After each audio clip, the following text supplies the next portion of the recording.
So this video is about gravel or aggregates in the bottom of a pond intended for koi, period.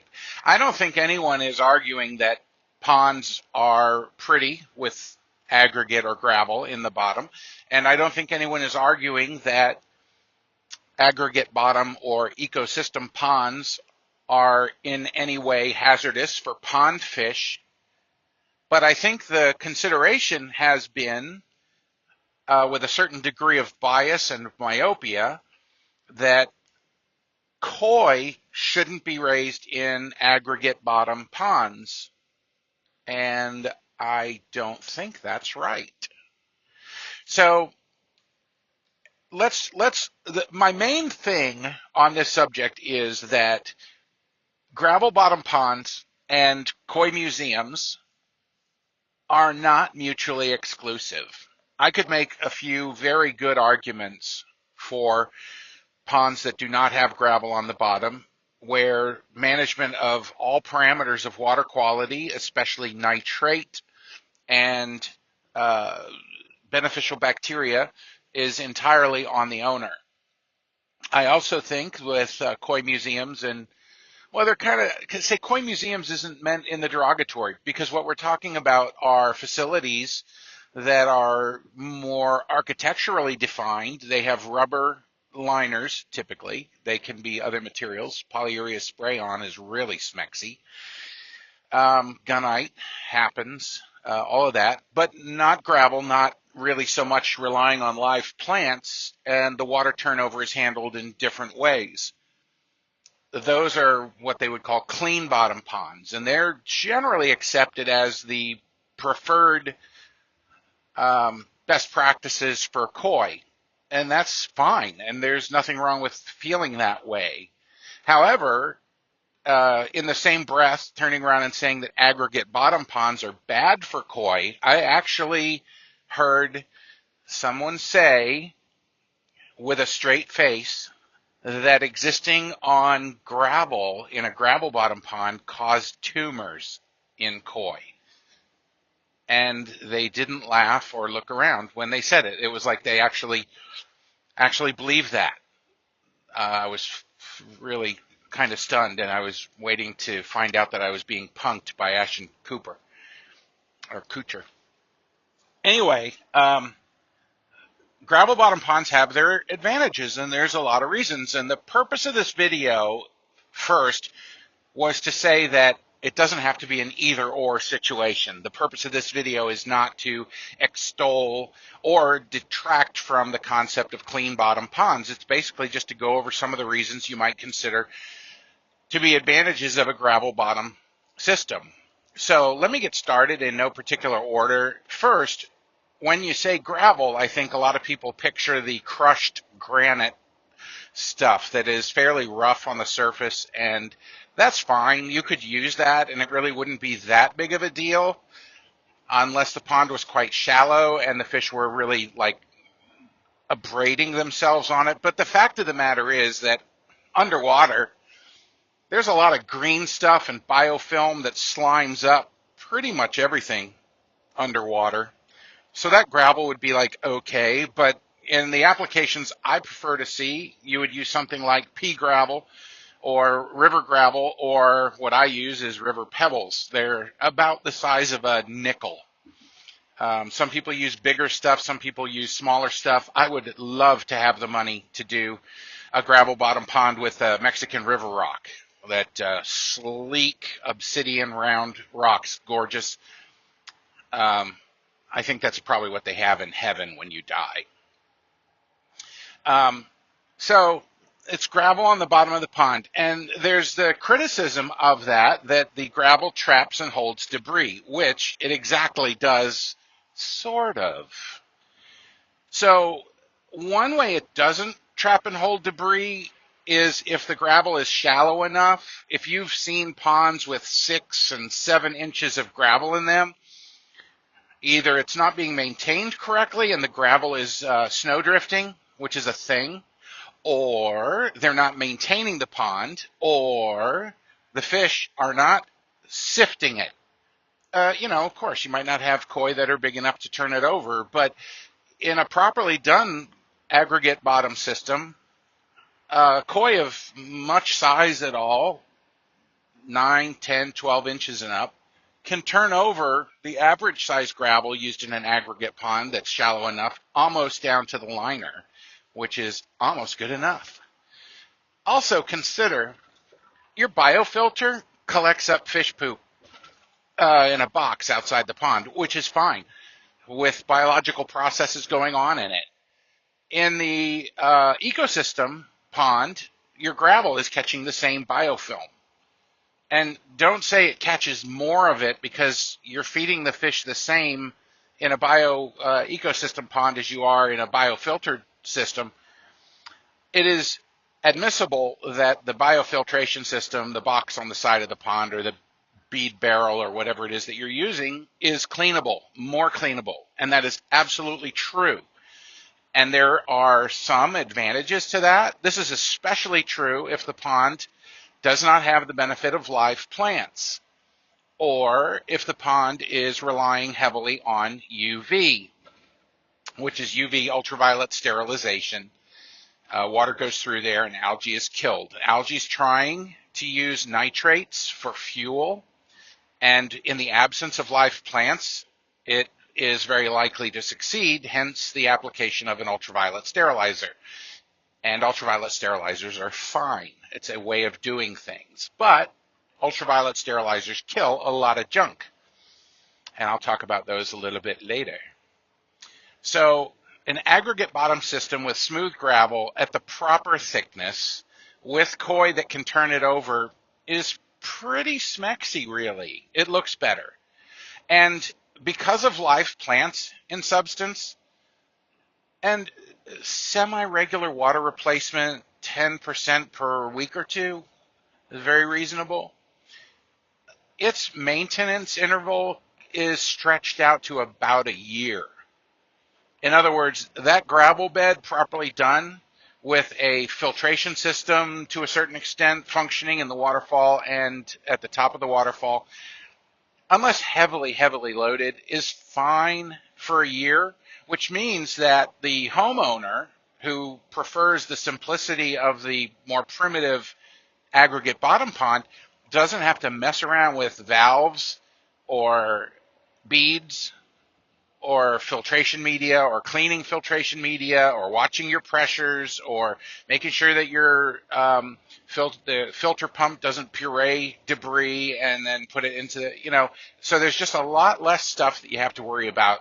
And then on the annual, the pond takes a certain amount of maintenance. And I'm perfectly happy with the pond taking a certain amount of maintenance on the annual. I will be damned if I do it. I'll hire somebody else. And I think that's probably the way a lot of homeowners would feel.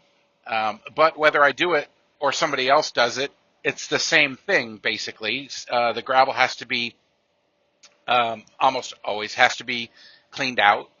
And not cleaned within an inch of its life, because then you sacrifice the biofilm living on the gravel, but at least solids vacuumed out of it, because you've got essentially a year's worth of biologically active solid material. However, in the presence of what lives in the gravel, which doesn't live in your biofilter, the organisms that live in your gravel bed include rotifers and copepods and nematodes and sifting fish and some crustaceans and an enormous amount of biological activity as far as bacteria. So you would think the sludge would build up badly, but actually the gravel bed properly maintained is not that bad. If you saw a system that was having any trouble at all, it could be overcrowded and or commonly overfed, or the gravel bed isn't maintained on the annual. That was what I was seeing a lot of times. As a fish health veterinarian, I would go out to the side of a gravel bottom pond with sick fish in it, to the extent after the first year that I had concluded that the gravel on the bottom of the pond was a liability. And it turns out it was. The ponds I was seeing were neglected. they were getting into their third or fourth year of gravel on the bottom with no maintenance. It would be like if you were in auto repair and you kept seeing Toyota Tundras with blown engines, and you thought after a while, the Toyota Tundra kind of sucks. Then you found out that for whatever reason, the Toyota Tundra people weren't much on oil changes. And so you just kept seeing these vehicles blowing up, and it turned out that it was because no one was changing the oil in those things. It's not really the fault of the system, but the operator, which I have found in years since to be true. Over the last several years, I have really enjoyed aggregate bottom systems. There's partly the reason is because I've gotten a few for free. Who wouldn't take that? So it allowed me to experience them firsthand, but that did not cause me to endorse them. It opened my mind to how they were and how easy they were and how well they functioned. It also helps that the one that we put in was over 3 feet deep, which is great for koi, and that it was very, very large.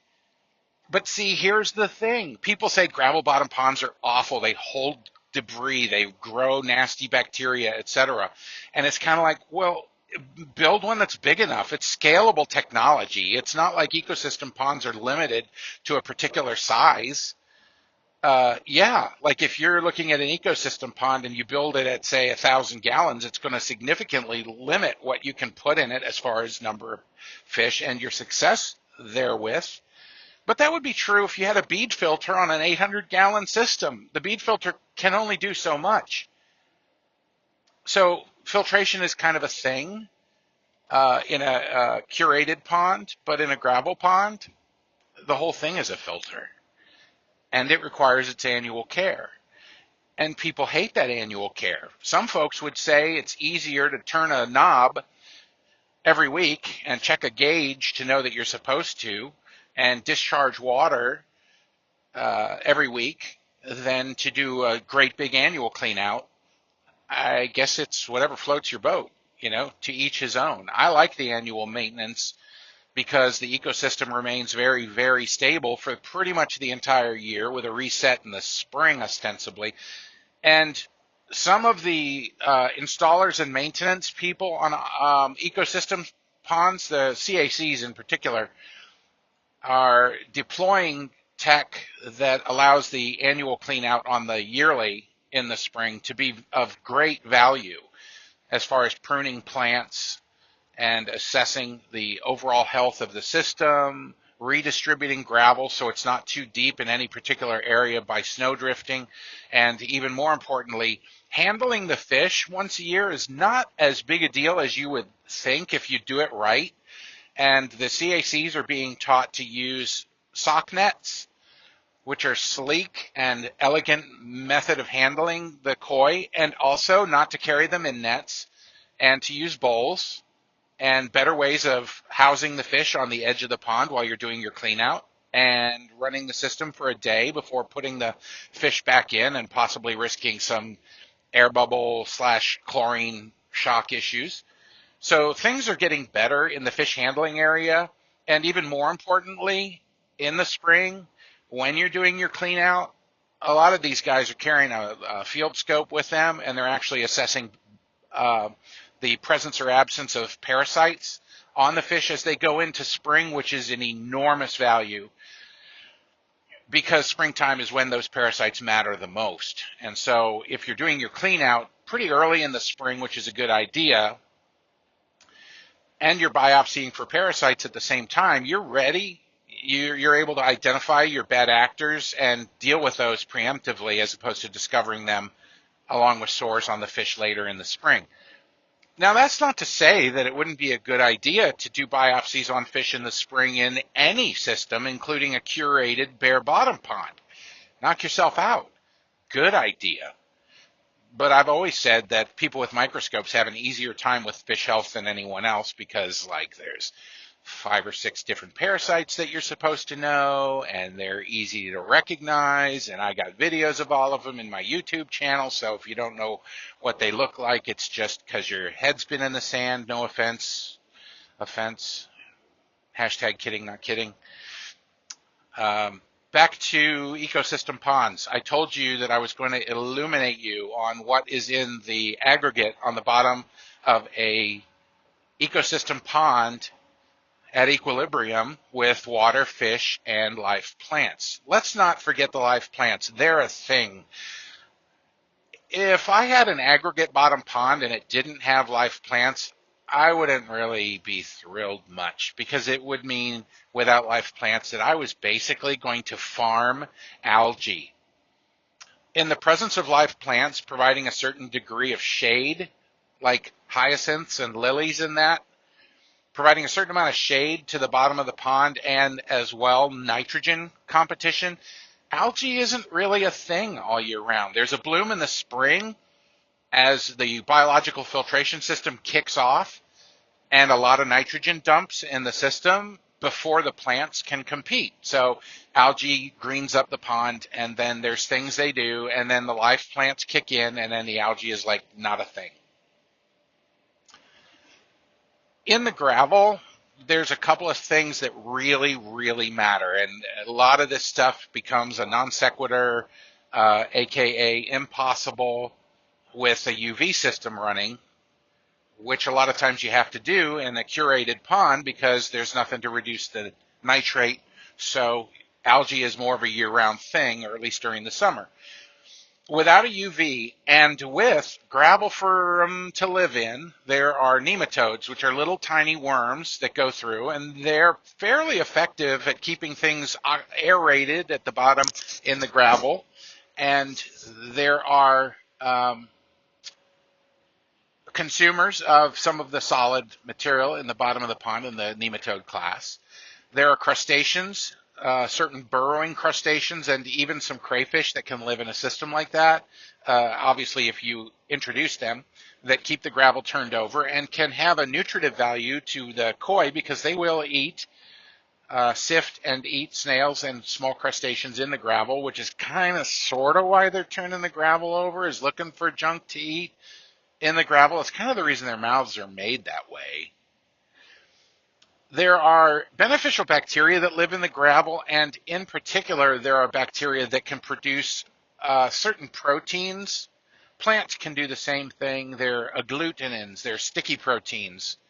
And those sticky proteins bind onto microparticulate debris. If you've ever noticed that a balanced ecosystem pond with gravel on the bottom is very often crystal clear. And when you get into the gravel and you stir it up with your feet or whatever, and again, if it's appropriately thin gravel, you stir it up with your feet and it settles down immediately and goes back to crystal clear. That's a system at equilibrium with the appropriate amounts of SAR11 bacteria, which I'm not going to talk about. You can look that up. It is the most abundant bacteria on the planet and has a lot to do with equilibrium in systems. It is not very prevalent in UV systems, but it is in abundant amounts in ecosystem ponds, actually any natural body of water. So there's beneficial bacteria that are producing agglutinins that keep the water much, much clearer. And even more importantly, there are things in ecosystem ponds called bacteriophages. These are viruses, virus particles that go around and they infect bacteria. Wow! So basically the bacteriophage virus, and there are tens of trillions and trillions of these in ecosystem ponds, actually any natural body of water. These bacteriophage viruses go around and they inject themselves into a bacteria, reproduce, making more bacteriophages, kill the bacteria, burst open, and make more bacteriophages. They are the primary mode of clearance, of biologically active clearance of bacterial hazes.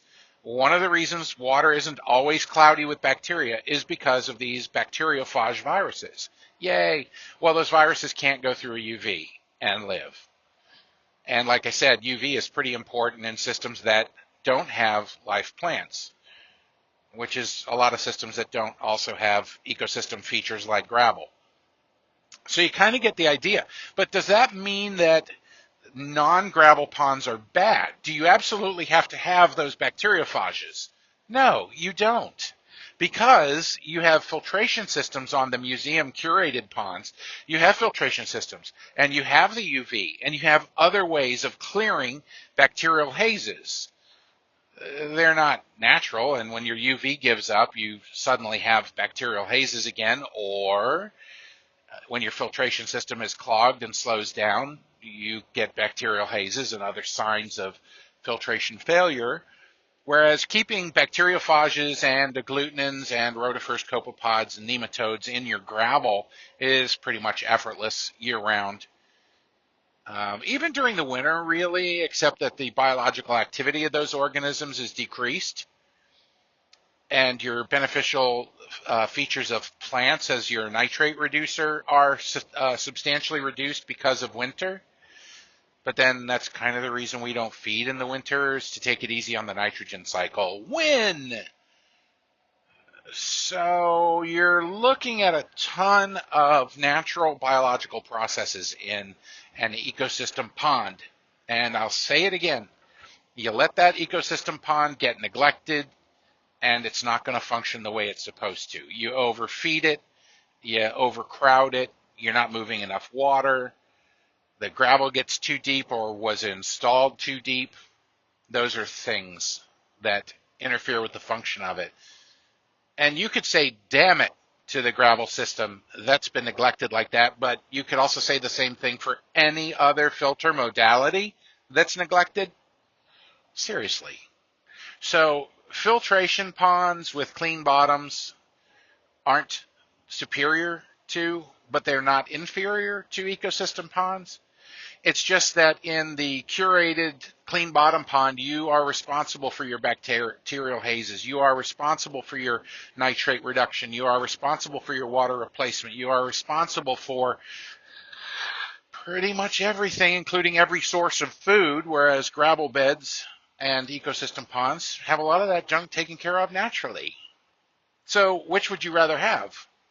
Water that is well within your control and you can master it and you can have it as clean as you want and control its features? Or would you rather have water that is very clean in a system that is lower in maintenance but requires an almost holocaustic clean out in the spring? Take your pick. I don't even know how you would decide. It kind of depends on whether you're into a shorter maintenance interval that is not quite as severe, or a very distant maintenance interval that is a little bit more disruptive. That's all I have to say. Thank you for your kind attention. We now return you to your regularly scheduled program.